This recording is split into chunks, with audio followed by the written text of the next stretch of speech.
Personne n'aurait pu prédire que l'opportunité rêvée de Rebecca Mitchell deviendrait le pire cauchemar de sa mère. Cette coordinatrice marketing de 28 ans, originaire de Phoenix, en Arizona, avait toujours été la plus responsable. La fille qui appelait tous les dimanches, qui n'oubliait jamais un anniversaire, qui rendait ses parents fiers à chaque occasion. Lorsque l'offre d'emploi d'une prestigieuse société de promotion immobilière à Dubaï est arrivée, l'enthousiasme de Rebecca était contagieux. « Maman, c'est exactement ce pourquoi j'ai travaillé », avait-elle déclaré sur FaceTime, les yeux verts brillants d'ambition. Un salaire à 6 chiffres, un appartement de luxe inclus, et je vais gérer toute leur stratégie d'acquisition de clients en Amérique du Nord.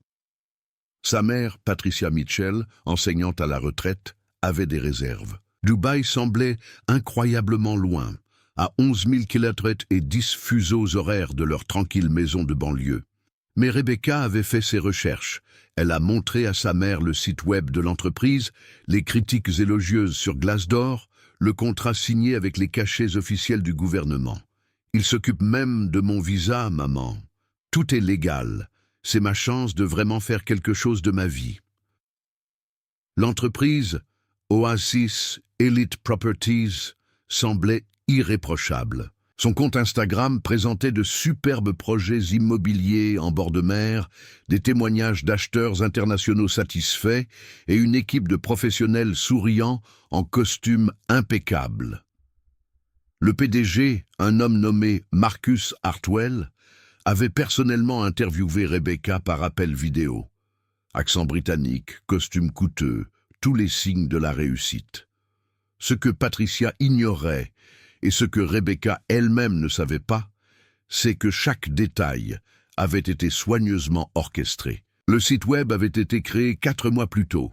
Les avis sur Glassdoor étaient falsifiés. Les abonnés Instagram avaient été achetés. Et Marcus Hartwell n'était même pas son vrai nom. Rebecca a quitté l'aéroport international Phoenix Sky Harbor un mardi soir à la fin du mois de septembre. Patricia a serré sa fille dans ses bras au contrôle de sécurité, retenant ses larmes. « Appelle-moi dès que tu atterris », insista-t-elle. « Je te le promets, maman. Je t'aime. » La première semaine se déroula exactement comme prévu. Rebecca envoya des photos de son appartement, un élégant appartement dans un gratte-ciel avec des baies vitrées donnant sur le golfe Persique. Elle envoya des photos du bureau, de ses nouveaux collègues, de la spectaculaire ligne d'horizon de Dubaï. Ses messages vocaux étaient remplis d'enthousiasme à propos des réunions avec les clients, de l'apprentissage du marché, de l'incroyable opportunité qui lui avait été offerte. Patricia respira plus facilement. Sa fille s'épanouissait, mais le 8e jour, quelque chose a changé. Les SMS quotidiens sont devenus sporadiques. Les messages vocaux de Rebecca semblaient précipités, distraits. Lorsqu'elles ont réussi à se connecter par appel vidéo, Rebecca semblait fatiguée, avec des cernes sous les yeux, et son éclat habituel avait disparu. « Tu dors suffisamment, ma chérie ?»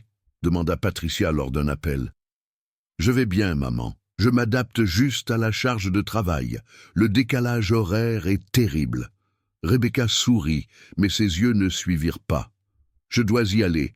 J'ai un dîner avec un client dans 20 minutes. » Ce que Patricia ne pouvait pas voir, c'était l'homme qui se tenait juste à l'extérieur du cadre de la caméra, observant chaque mot de Rebecca. Ce qu'elle ne pouvait pas savoir, c'est que cet appartement de luxe avait un prix que Rebecca commençait seulement à comprendre. Le contrat qu'elle avait signé ne concernait pas seulement son emploi. Caché dans les petits caractères en arabe, dont Rebecca avait reçu l'assurance qu'il s'agissait simplement de terminologie juridique standard, se trouvaient des clauses qui faisaient d'elle une servante sous contrat. Son passeport avait été conservé pour des raisons de sécurité par l'entreprise. Son visa était entièrement lié à son employeur, ce qui signifiait que quitter son emploi entraînerait une expulsion immédiate et des conséquences juridiques. Et Marcus Hartwell, ou quel que soit son vrai nom, avait clairement fait comprendre ce qui arriverait si Rebecca ne coopérait pas. « Tu es à Dubaï maintenant, ma chérie. lui avait-il dit lors de leur première rencontre en personne, son charme britannique s'évaporant pour laisser place à quelque chose de froid et de calculateur. Ici, les règles sont différentes. Ta mère, en Arizona, n'a aucune idée de l'endroit où tu te trouves réellement, n'est-ce pas? L'adresse que tu lui as donnée n'est pas celle de cet immeuble. Le numéro de téléphone du bureau? La ligne est coupée. Tu feras exactement ce que nous te dirons, quand nous te le dirons, et tu le feras avec le sourire.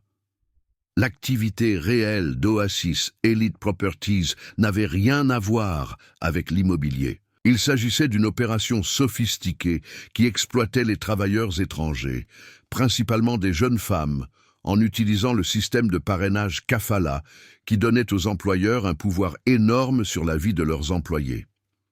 Rebecca et 3 autres Américaines étaient utilisées pour cibler des clients fortunés dans leur pays d'origine, les convainquant de transférer de l'argent pour des opportunités d'investissement qui n'existaient pas. Il s'agissait d'une fraude à l'échelle internationale, et Rebecca était devenue, sans le savoir, la complice idéale. Instruite, éloquente, digne de confiance, américaine.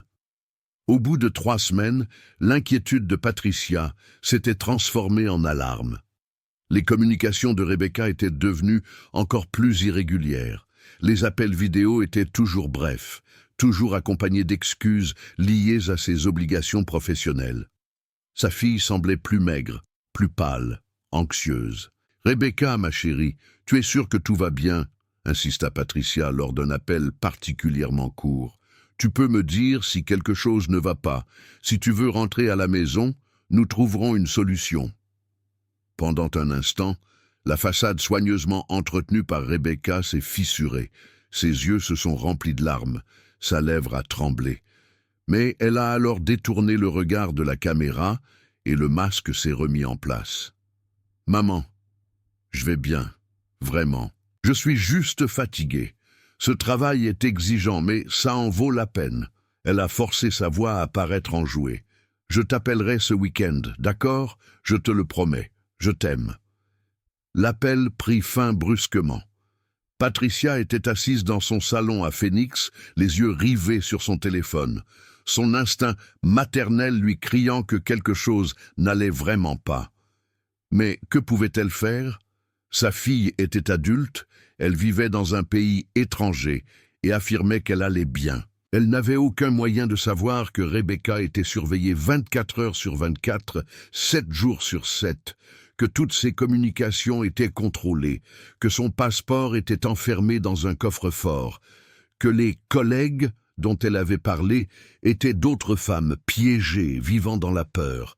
Elle n'avait aucun moyen de savoir que la façade joyeuse de sa fille n'était qu'un moyen de survie. Et elle n'avait absolument aucun moyen de prédire ce qui allait se passer ensuite, ni que la vidéo que Rebecca lui enverrait quelques jours plus tard serait le début d'un cauchemar international qui s'étendrait sur 3 pays, impliquerait plusieurs forces de l'ordre et dévoilerait un réseau criminel qui opérait depuis des années. La fille parfaite était en grand danger. Et le temps pressait. La vidéo est arrivée un jeudi matin, 3 semaines et 4 jours après le départ de Rebecca de Phoenix. Patricia était dans sa cuisine, en train de préparer son petit déjeuner habituel, composé de flocons d'avoine et de café, lorsque son téléphone a sonné pour lui signaler une notification WhatsApp.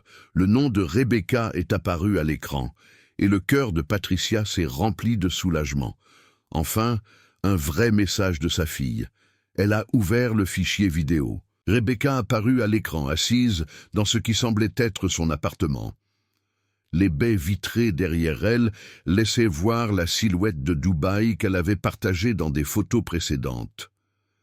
Sa fille portait un chemisier couleur crème, ses cheveux tirés en arrière en une queue de cheval soignée. Elle souriait. « Salut maman !» dit Rebecca d'une voix enjouée, presque artificiellement joyeuse. « Je sais que tu t'es inquiétée pour moi, et je suis désolée de ne pas t'avoir donné plus de nouvelles. Le travail a été complètement fou, mais dans le bon sens du terme. » Patricia se pencha vers l'écran de son téléphone pour mieux voir le visage de sa fille. « Je voulais t'envoyer cette vidéo pour te montrer que tout va très bien ici. Mieux que bien, en fait. Le travail est incroyable, mes collègues sont formidables, et Dubaï est absolument magnifique. Rebecca fit un geste vers la fenêtre derrière elle. J'apprends énormément et je fais de réels progrès dans ma carrière. Quelque chose clochait. Patricia n'arrivait pas à mettre le doigt dessus, mais quelque chose dans la voix de Rebecca, dans sa posture, ne lui semblait pas normal. Je sais que le décalage horaire rend les communications difficiles et je te promets de mieux planifier nos appels. Mais ne t'inquiète pas pour moi, maman. Je suis en sécurité, je suis heureuse et je suis exactement là où je dois être. Le sourire de Rebecca s'élargit, mais ses yeux restèrent inexpressifs, sans émotion.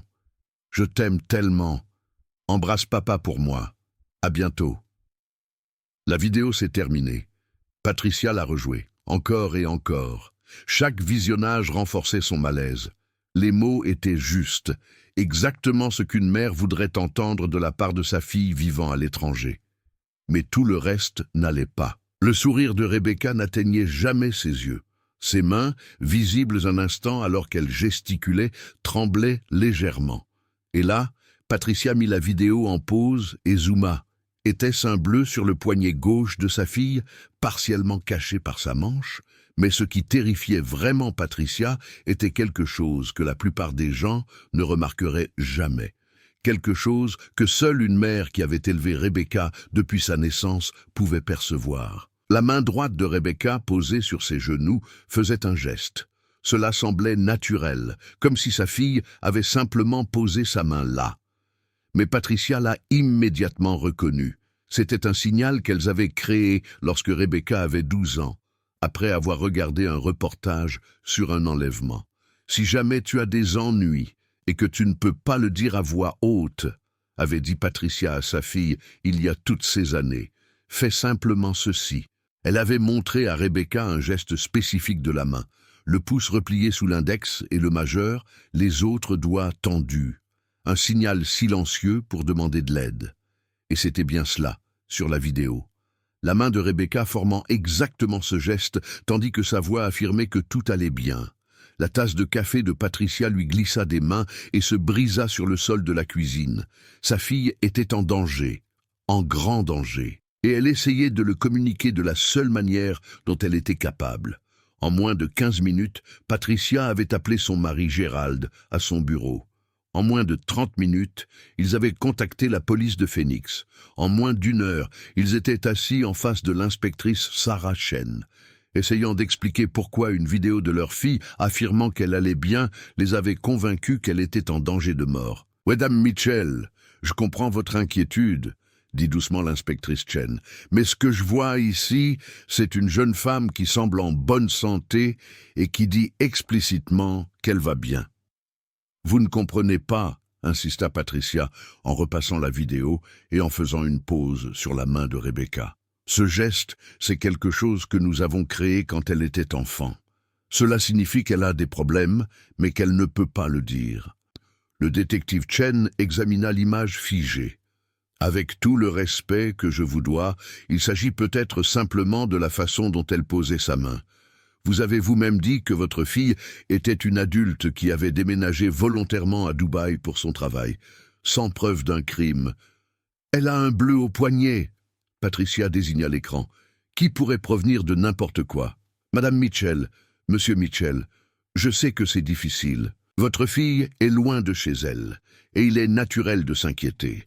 Mais légalement, nous ne pouvons pas faire grand-chose sur la base de ce que vous me montrez.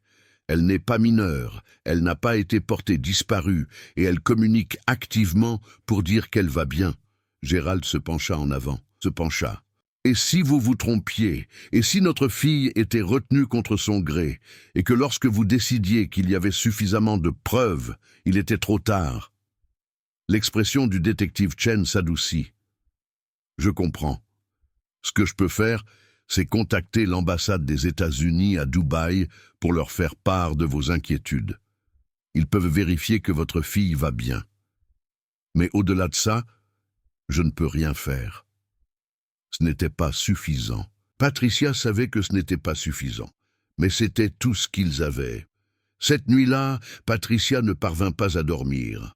Allongée dans son lit, elle repassa dans sa tête toutes les conversations qu'elle avait eues avec Rebecca depuis leur déménagement à Dubaï.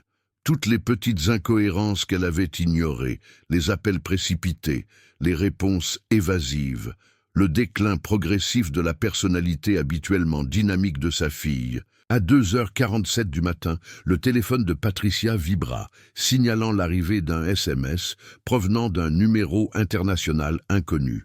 Arrêtez de poser des questions. Arrêtez d'appeler la police. Rebecca va bien. Si vous continuez, votre fille en subira les conséquences.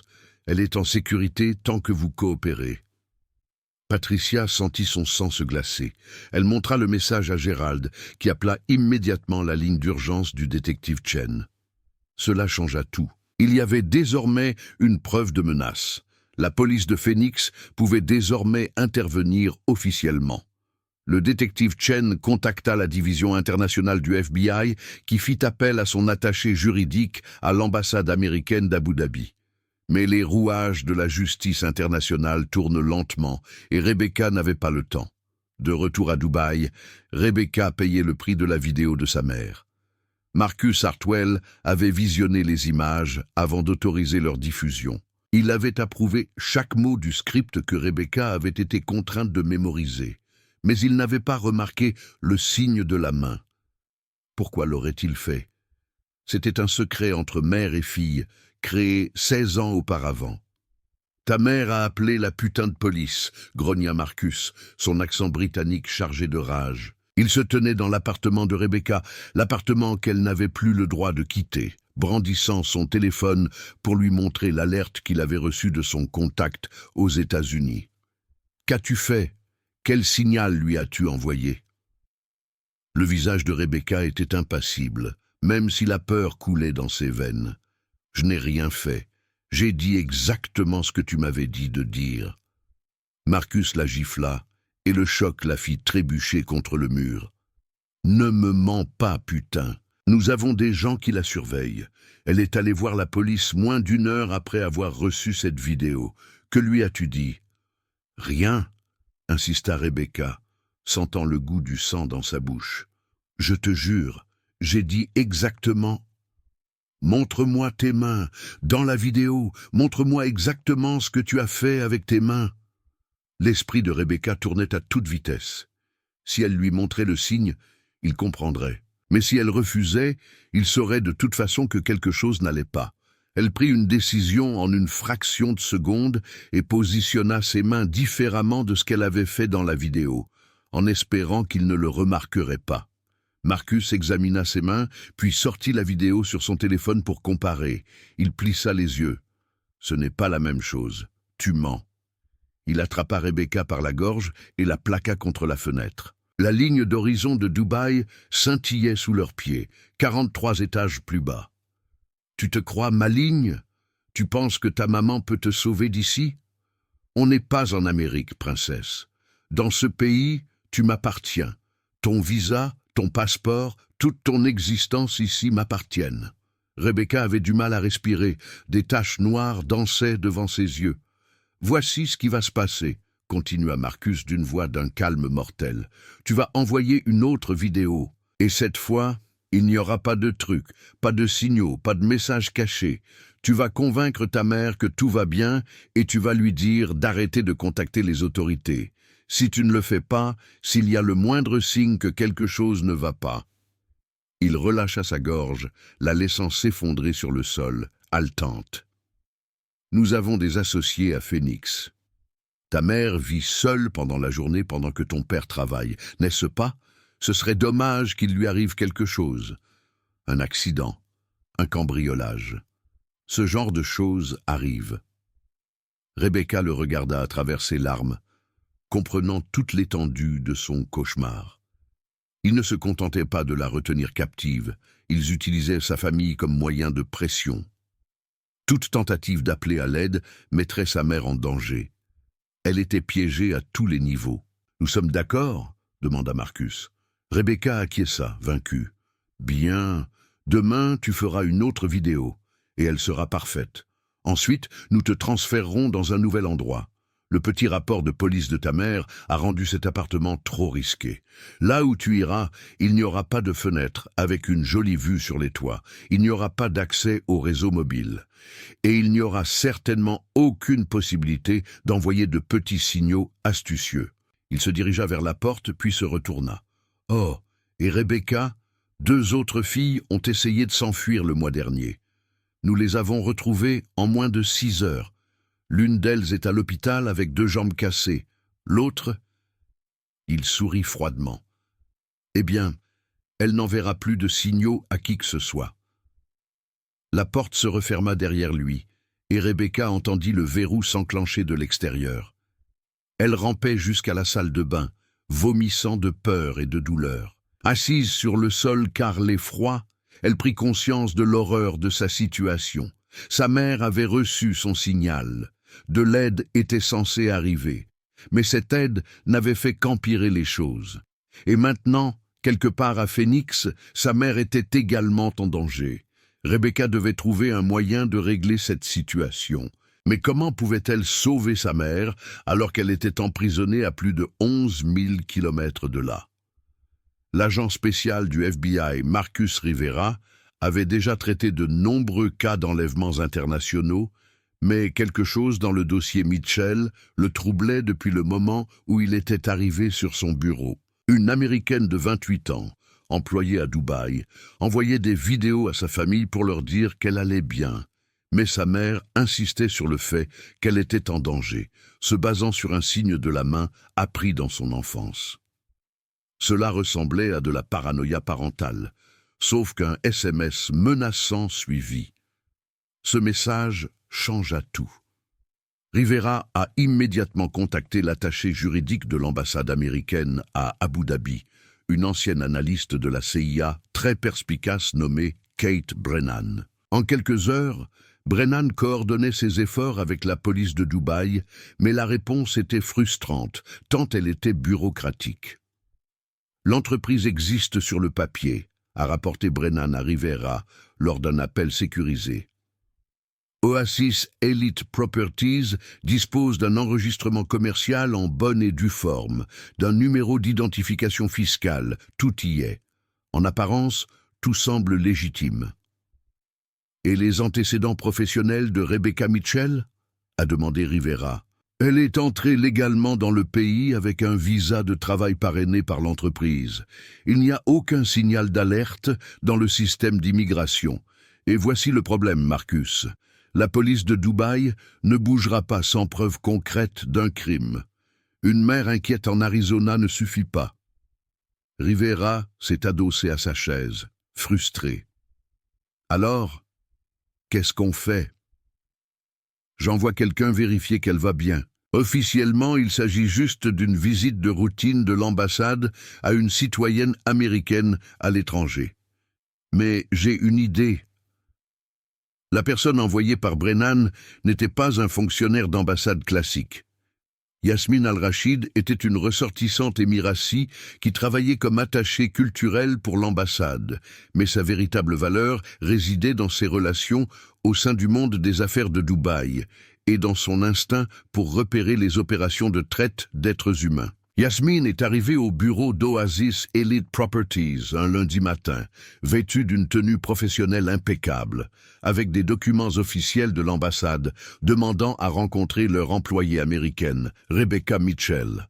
La réceptionniste, une jeune femme nerveuse originaire des Philippines, avait l'air paniquée. « Je vais devoir vérifier auprès de la direction. »« Bien sûr », a répondu Yasmine aimablement, remarquant la réaction de la femme. Elle avait déjà vu cette peur auparavant. 20 minutes plus tard, Marcus Hartwell est apparu tout en charme et en courtoisie britannique. « Madame Al-Rachid, quelle agréable surprise! Comment pouvons-nous aider l'ambassade aujourd'hui ?» Contrôle de routine sur l'une de vos employées américaines, Rebecca Mitchell. Sa famille l'a demandé à être contactée par les voies officielles. Le sourire de Marcus n'a pas faibli, mais Yasmine a aperçu un bref éclair de colère dans ses yeux. « Absolument. Je dois toutefois vous dire que Madame Mitchell est l'une de nos meilleures employées. Je suis surpris que sa famille s'inquiète. »« C'est la procédure habituelle, » l'assura Yasmine. Puis-je lui parler? Bien sûr. Cependant, elle est actuellement chez un client, hors de nos locaux. Je peux lui demander de contacter l'ambassade demain? Je préférerais la voir aujourd'hui. Pouvez-vous me donner l'adresse du client? Je crains que cela relève de la confidentialité client. Mais je vous assure que Madame Mitchell est parfaitement... Monsieur Hartwell, l'interrompit Yasmine d'un ton légèrement plus ferme, soit je peux rencontrer Madame Mitchell aujourd'hui de manière volontaire, soit je reviendrai avec la police de Dubaï et un mandat. L'ambassade prend très au sérieux le bien-être des citoyens américains. C'était du bluff. Elle n'avait pas le pouvoir d'exiger l'aide de la police sur des bases aussi fragiles, mais elle le dit avec une assurance absolue. Le charme de Marcus se fissura un instant. Ce ne sera pas nécessaire. Je vais passer un coup de fil. Pendant que Marcus s'éloignait, Yasmine remarqua que la réceptionniste la regardait attentivement. La jeune femme jeta un coup d'œil vers Marcus, puis griffonna rapidement quelque chose sur un post-it et le fit glisser sur le bureau. « Pour vos dossiers », dit-elle à voix haute en tendant à Yasmine ce qui semblait être une carte de visite standard. Mais le post-it collé au dos disait « Il déplace les filles, pas au bureau, aidez-nous ». Yasmine mit les deux objets dans sa poche sans réagir, le cœur battant à tout rompre. Il s'agissait de bien plus que d'une simple Américaine disparue.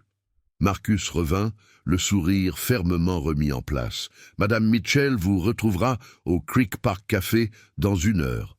Cela vous convient-il? » « Parfaitement. » Yasmine quitta le bureau et appela immédiatement Brennan. « Nous avons affaire à un réseau de traite d'êtres humains. Il y a plusieurs victimes. Je veux que vous surveilliez ce bureau tout de suite. »« Pour quelle raison ?»« Faites-moi confiance, Kate. C'est du sérieux. » 1 heure plus tard, Yasmine était assise à une table en terrasse du Creek Park Café, surveillant l'entrée. Rebecca Mitchell arriva pile à l'heure, accompagnée d'un homme corpulent en costume sombre qui se posta à 6 mètres d'elle, assez près pour l'observer, mais assez loin pour ne pas paraître impliqué. Rebecca avait l'air plus mal en point que ne le laissait supposer la vidéo. Le maquillage ne parvenait pas à masquer complètement son épuisement, sa peur et l'ecchymose sur sa pommette qu'elle avait tenté de dissimuler. « Madame Mitchell, je suis Yasmine Al-Rachid, de l'ambassade des États-Unis. » Elle parla clairement, sachant que l'homme écoutait probablement. « Votre mère a demandé qu'on vérifie si tout allait bien.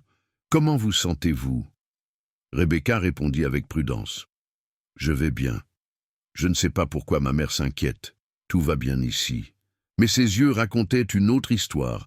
Ils se posèrent sur l'homme, puis revinrent vers Yasmine, désespérés et terrifiés.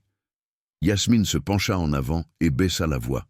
« Rebecca, écoutez-moi très attentivement. Je vais vous poser quelques questions standards. Répondez-y normalement.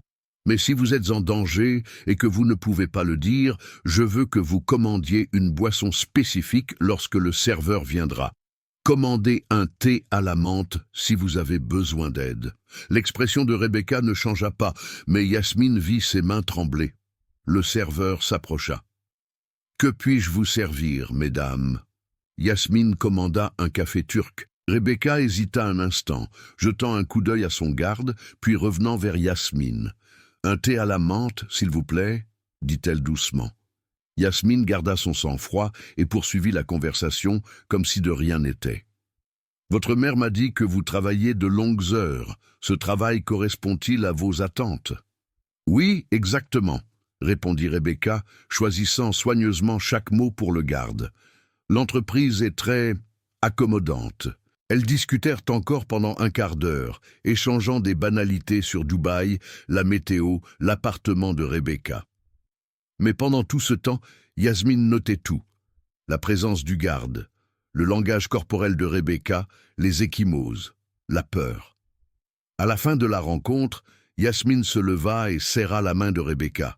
« Contacte ta mère bientôt. Tu lui manques. »« Je le ferai, » promit Rebecca, et pendant une seconde, son masque tomba. « Dis-lui que je l'aime et que je suis désolé. »« Désolé pourquoi ?» Rebecca jeta un coup d'œil au garde, puis se tourna vers Yasmine, pour l'avoir inquiétée. Mais Yasmine comprit le véritable message. Je suis désolé pour ce qui va se passer. Je suis désolé si je ne m'en sors pas vivante. » Alors que Yasmine s'éloignait, elle activa l'appareil d'enregistrement qu'elle avait porté tout au long de la conversation. Chaque mot, chaque image était désormais une preuve. Elle appela Brennan immédiatement. « Nous devons agir vite. » Elle a confirmé qu'elle était en danger, mais ils la surveillent en permanence. Si nous ne la sortons pas de là rapidement, ils vont la déplacer dans un endroit où nous ne pourrons pas la retrouver. « Je vais contacter le CID de Dubaï, » dit Brennan en référence au service des enquêtes criminelles. « Mais il nous faut plus qu'une commande de thé à la menthe, Yasmine. » « Alors, nous en obtiendrons plus. » La réceptionniste m'a donné une note indiquant qu'il y avait plusieurs filles. Il s'agit d'un réseau complet de traite d'êtres humains utilisant une entreprise légitime comme couverture. Donnez-moi 48 heures et je vous donnerai tout ce dont vous avez besoin. Pendant ce temps, à Phoenix, Patricia Mitchell reçut un appel de l'ambassade. « Madame Mitchell, ici Kate Brennan de l'ambassade des États-Unis à Abu Dhabi. Je voulais vous informer de la situation de votre fille. » Patricia serra le téléphone. « Est-elle en vie?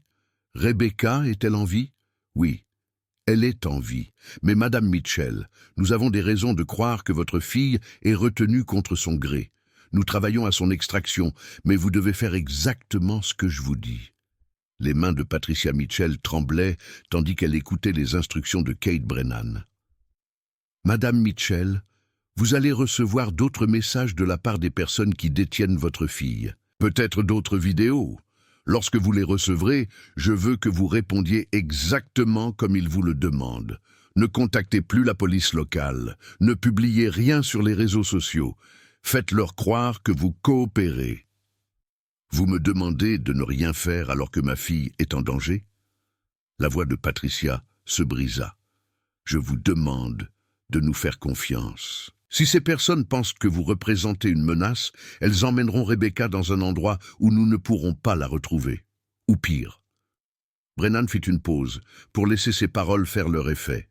« Nous n'avons qu'une seule chance de réussir. Je vous en prie, faites-nous confiance. » Patricia ferma les yeux, son instinct maternel lui criant d'agir. « Combien de temps? 48 heures, peut-être moins. Nous faisons tout notre possible. » Après avoir raccroché, Patricia s'assit dans son salon, les yeux fixés sur son téléphone. Moins d'une heure plus tard, celui-ci vibra pour signaler l'arrivée d'un nouveau message provenant du même numéro inconnu qui l'avait menacé auparavant. « Votre fille est en sécurité. Faites en sorte qu'elle le reste. Plus de visites à l'ambassade. Plus de police. Compris ?» Suivant les instructions de Brennan, Patricia répondit « Je comprends.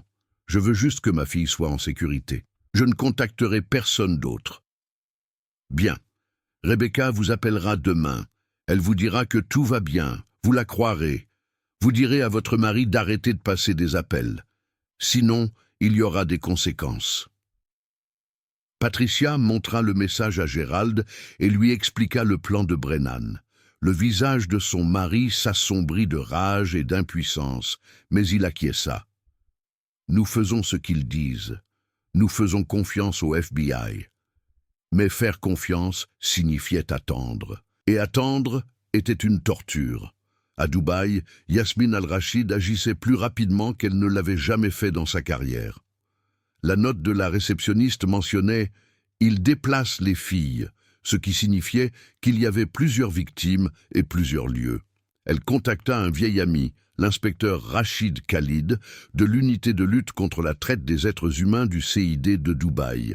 Ils se rencontrèrent dans un café discret de Jumeirah. « Yasmine, ce que vous décrivez nécessite des preuves solides », a déclaré Khalid en examinant ses notes. « Oasis Elite Properties a des relations puissantes. Nous ne pouvons pas simplement faire une descente dans leur bureau sur la base d'un contrôle social et d'une réceptionniste effrayée. Alors nous allons obtenir des preuves. » Yasmine a sorti son téléphone et lui a montré les photos qu'elle avait prises à l'extérieur des bureaux d'Oasis. « J'ai observé leur mode opératoire. 4 femmes, toutes étrangères, toutes à peu près du même âge. Elles arrivent ensemble, repartent ensemble, toujours accompagnées d'hommes. Elles ne parlent jamais à personne à l'extérieur. Une tactique de contrôle classique. Khalid examina les images. « Vous avez mené une surveillance sans autorisation ? Je me suis promené dans un lieu public. À ma connaissance, ce n'est pas illégal. » Il faillit sourire. « De quoi avez-vous besoin ? Les relevés téléphoniques, les transactions financières, les dossiers d'immigration de tous les employés d'Oasis Elite Properties. Et j'en ai besoin rapidement. Je pense qu'il prévoit de déplacer Rebecca Mitchell dans les prochaines 24 heures. » Khalid prit une décision. « Je vous procurerai les dossiers. Mais Yasmine, si ce n'est pas ce que vous pensez, ma carrière est terminée. C'est bien ce que je pense. Faites-moi confiance. » Pendant que Yasmine passait par les voies officielles, la réceptionniste qui lui avait glissé le mot, une Philippine de 24 ans nommée Maria Santos, prenait un risque énorme. Maria travaillait chez Oasis depuis 8 mois, croyant au départ qu'il s'agissait d'une agence immobilière légitime. Mais elle avait vu des choses, elle avait entendu des choses. Des femmes arrivaient enthousiastes à l'idée de commencer un nouvel emploi, puis, en quelques semaines, elles devenaient hagardes et terrifiées. Des portes verrouillées, des passeports confisqués, des hommes qui n'étaient pas des clients, mais des gardes. Elle était restée silencieuse par peur. Son visa était sponsorisé par l'entreprise et elle avait une famille à Manille qui dépendait de ses revenus. Mais après avoir vu la femme de l'ambassade, après avoir vu une autre Américaine terrifiée, quelque chose en Maria s'était brisé. Elle savait où il conservait les dossiers. Ce soir-là, après le départ de Marcus et des autres cadres supérieurs, Maria a utilisé son accès en tant que femme de ménage pour entrer dans la salle des archives. Ses mains tremblaient, tandis qu'elle photographiait des documents avec son téléphone, des contrats de travail contenant des clauses abusives en petits caractères en arabe, des demandes de visa montrant que l'entreprise avait parrainé plus de 30 femmes étrangères au cours des 2 dernières années, des documents financiers montrant des paiements à des sociétés écrans dans 3 pays différents. Puis elle trouva le dossier qui changea tout, un registre indiquant les paiements reçus des clients, mais il ne s'agissait pas de clients immobiliers. À côté de chaque paiement figurait le nom d'une femme, un code client et une description du service qui donna la nausée à Maria. Oasis Elite Properties ne se livrait pas à la traite des femmes à des fins de travail. Il les exploitait d'une autre manière, les forçant à escroquer des cibles fortunées dans leur pays d'origine, en utilisant leur apparence occidentale et leur niveau d'éducation pour gagner leur confiance. Rebecca et les autres étaient utilisés comme appâts sophistiqués dans des stratagèmes de fraude internationale, tout en étant exploités d'une manière que les documents ne faisaient qu'évoquer. Maria photographia tout, le cœur battant si fort qu'elle était certaine que quelqu'un l'entendrait. Elle venait de fermer le classeur lorsqu'elle entendit des voix dans le couloir. Marcus était de retour. Maria se figea, son téléphone toujours à la main, rempli de photos compromettantes. Elle regarda désespérément autour d'elle. Il n'y avait qu'une seule sortie, et elle menait directement vers les voies. « Déplacez l'américaine demain », disait Marcus. « La visite à l'ambassade a effrayé les investisseurs. Elle est trop en vue en ce moment. » « Et les autres ?» demanda une deuxième voix féminine, avec un accent d'Europe de l'Est. « Respectez le planning. Mais Mitchell ira à l'entrepôt jusqu'à ce que les choses se calment. Ensuite, nous l'enverrons à l'opération au Maroc. » Maria sentit son sang se glacer. Elle avait entendu des rumeurs sur l'opération au Maroc. Les filles qui y allaient ne revenaient pas. Les voix se rapprochaient. Maria avait quelques secondes pour décider. Se cacher et espérer qu'il n'entre pas dans la salle des archives, ou s'enfuir et être vue à coup sûr. Elle choisit une troisième option. Sortant dans le couloir, elle se saisit la poitrine et trébucha, haletant de manière théâtrale. « Monsieur Hartwell, Dieu merci, vous êtes là.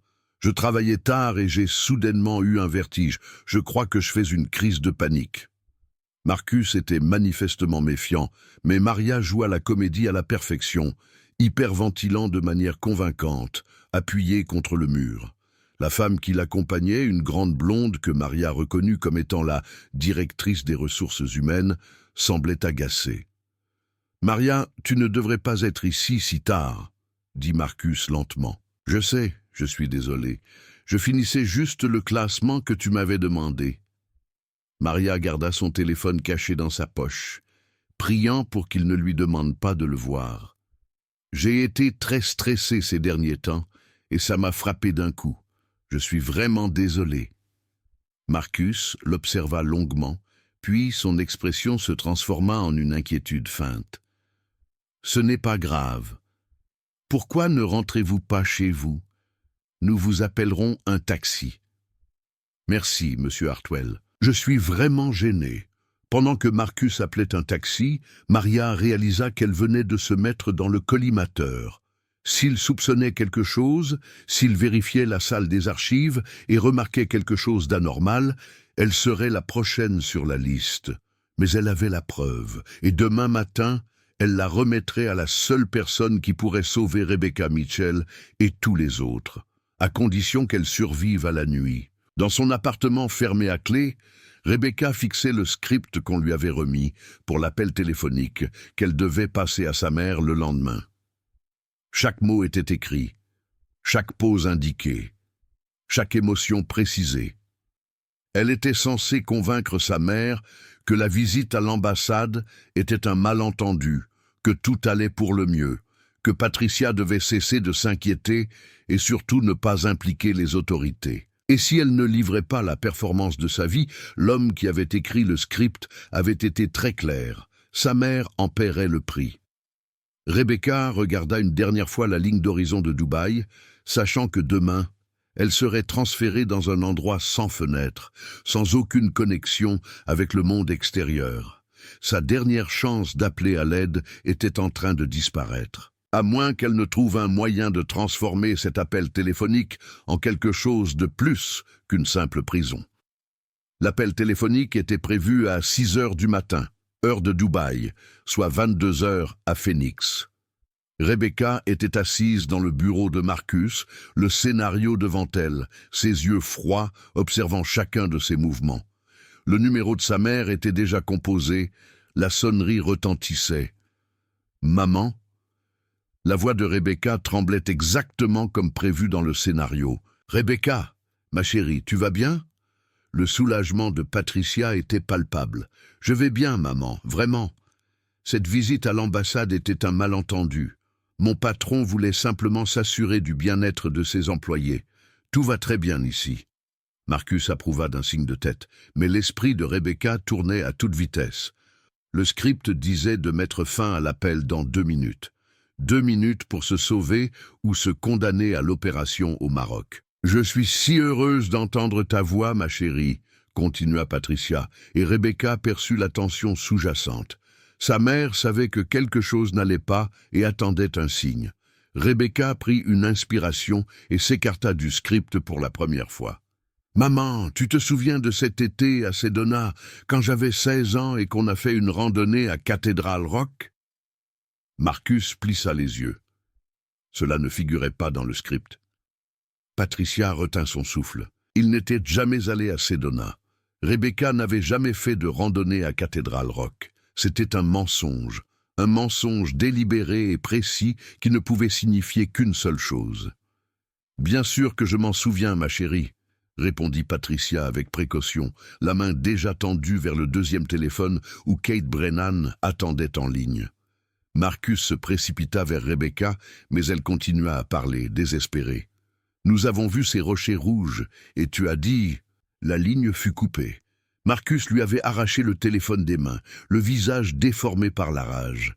Mais il était trop tard. À Phoenix, Patricia transmettait déjà le message à Brennan. « Sedona, Cathedral Rock, des rochers rouges. Elle nous donne un emplacement. » Brennan tapait déjà sur son clavier dans son canal sécurisé vers Dubaï. « Yasmine, vérifie les propriétés enregistrées au nom d'Oasis, tout ce qui contient les mots rouge, rocher, cathédrale ou Sedona dans le nom ou l'adresse. » La réponse de Yasmine arriva 30 secondes plus tard. « Redstone Warehouse, zone industrielle, enregistré au nom d'une société écran liée à Oasis. Envoyez les coordonnées à l'inspecteur Khalid. Immédiatement. En moins de 8 minutes, les unités tactiques de la police judiciaire de Dubaï étaient démobilisées. Rebecca leur avait fait gagner le temps dont ils avaient besoin.